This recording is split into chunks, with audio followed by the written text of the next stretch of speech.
If you are looking for ways to increase your productivity and efficiency and you do not wish to stay back late at work, then this team of training is meant for you. You only have 2 hands, 8 hours a day. How much can you do? But with Excel and PowerPoint, you'll find that it is possible to speed up your work as well as reducing the stress. In fact, in Excel, there's a lot of useful functions that allow you to work faster. First, it will take care of the calculation for you.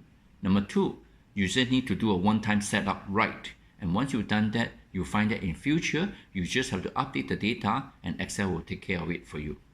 And number 3, in Excel, they do have all this lookup function where in future, should you change any data, Excel will look up and pull out the data by itself too. In this series of training, it consists of 3 topics. For each topic, it's actually 2 days. The first topic is Creative Excel. In this topic, you learn the tips and tricks on how to work efficiently. Many of you have learned the Excel function, but I find that many of you may not know how to creatively combine the function to solve some of the work challenges. And in this training, we actually throw in quite a few creative challenges that is very similar to work challenges and give you a good insight of like, hey, how do you tweak your Excel function creatively to solve those problems? Number 2 topic is data management, effective data management.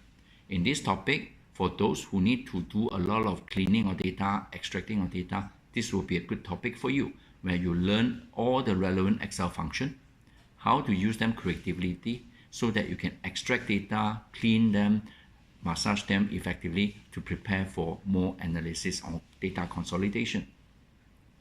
The third topic is advanced charting. For those of you who need to help your boss or yourself need to present information in visual format, then this is a must for you. You will learn the core chart, the advanced chart, the creative chart, Excel as the interactive chart. How do you use Excel to achieve all these things? Increase your work efficiency. Allow yourself to feel the achievement and create a win-win between you and the organization.